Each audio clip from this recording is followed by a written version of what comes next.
चलिए बच्चों, आज मैं तुम्हें एक छोटी सी कहानी सुनाता हूँ। ये एक नारियल का पेड़ है जिसमें हमने यहाँ पर कुछ नारियल लगा रखे हैं। आपको पता है बच्चों कि नारियल के पेड़ पे से हमें अगर नारियल तोड़कर अगर पियेंगे तो वो फ्री में मिल जाता है। यहाँ पर दो बूढ़े माँ बाप हैं जो कि देखिए आप कमर कमजोर हो चुकी है ना। उनका एक जवान बच्चा है, उनका एक छोटा भाई है। मतलब कुल मिलाकर परिवार में चार लोग हैं। इनको प्यास लगी है। अब प्यास लगी है तो इनके पास दो ऑप्शन है। या तो इस ठेले वाले भैया के पास में जाकर जो इनके ठेले पर नारियल रखे हैं, ये 100-100 रुपए का प्रति नग के हिसाब से चार लोग 400 रुपए का नारियल लेकर पानी पी सकते हैं। नहीं, अगर इनके पास पैसे नहीं है तो इनके पास ऑप्शन है कि वो फ्री में नारियल पेड़ पर चढ़कर तोड़कर पी सकते हैं। अब समस्या ये है कि इनके पास में एक भी रुपया नहीं है। एक भी रुपया नहीं है तो जाहिर सी बात है ठेले पे से तो खरीद नहीं पाएंगे।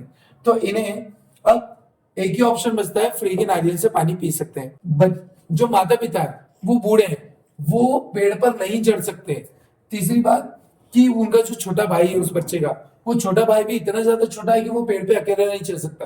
तो चार में से केवल ये जो जवान बच्चा है यही सक्षम है कि ये पेड़ पे चढ़कर नारियल को तोड़ सकता है, खुद की भी प्यास बुझा सकता है और अपने मम्मी पापा की और अपने छोटे भाई की भी प्यास बुझा सकता है।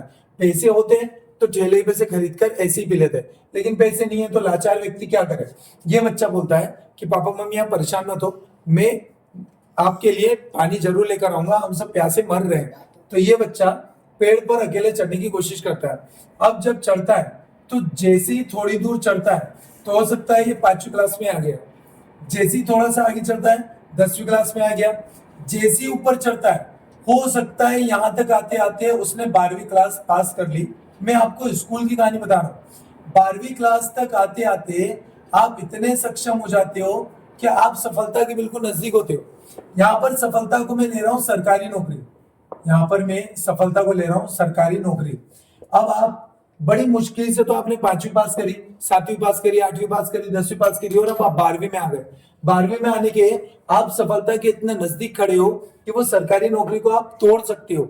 मतलब इन द सेंस वो नारियल को आप तोड़कर खुद भी पानी पी सकते हो और उसको तोड़कर आप जमीन पे फेंक भी सकते हो ताकि आपके बूढ़े माता पिता उससे पानी पी सके।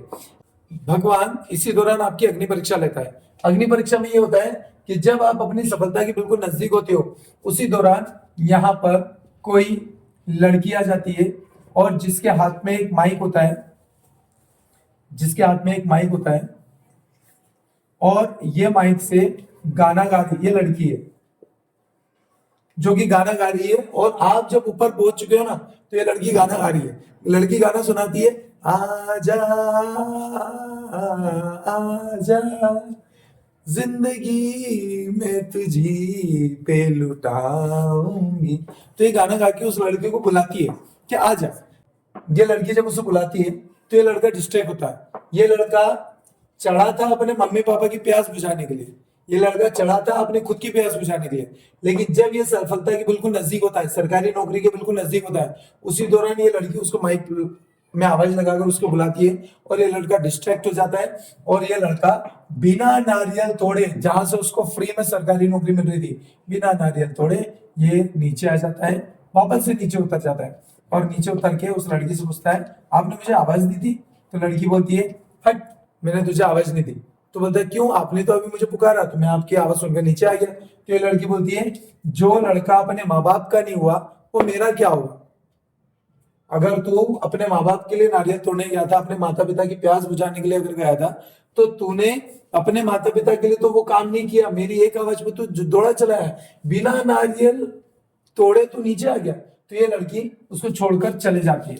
और लड़की जब छोड़कर चले जाती है तो ये लड़का फिर बाद में पछताता रहता है और ये बोलता है कि अरे यार, मैंने उस लड़की के चक्कर में इतनी मेहनत से पेड़ पर चढ़ा था और अब मेरे हाथ में कुछ भी नहीं बचा है। मैं एक काम करता हूँ, मेरे लिए माता पिता ही सब कुछ है, उनकी मुझे प्यास बुझाना है। ये जब लड़का दोबारा उस पेड़ पर चढ़ने की कोशिश करता है तो ये पेड़ उससे क्रोधित हो जाता है और ये पेड़ उसको मना कर देता है, बेटा अब मैं तुझे मेरे पेड़ पर नहीं चढ़ने दूंगा। तो ये बोलता है कि अब क्यों नहीं चढ़ने दोगे? तो बोले कि मेरे पेड़ का एक नियम है कि मैं जीवन में हर किसी को एक ही बार चढ़ने देता हूँ। तूने मूर्खता करी कि जब तू पेड़ पर चढ़ा और सरकारी नौकरी के इतने नजदीक था तो तुझे वहां पर किसी के भी डिस्ट्रक्शन में नहीं आना था। तुझे वो नारियल खुद के लिए भी तोड़ने थे और 4-5 नारियल अपने परिवार के लिए भी तोड़ना थे। लेकिन तूने वो मूर्खतापूर्ण काम किया कि इतनी मेहनत से ऊपर चढ़ा और खाली हाथ नीचे लौट आया किसी लड़के के चक्कर में। क्या हुआ? समय बर्बाद हो गया, वो लड़की भी चले गई, समय भी बर्बाद हो गया और माता पिता बेचारे प्यासे के प्यासे रह गए।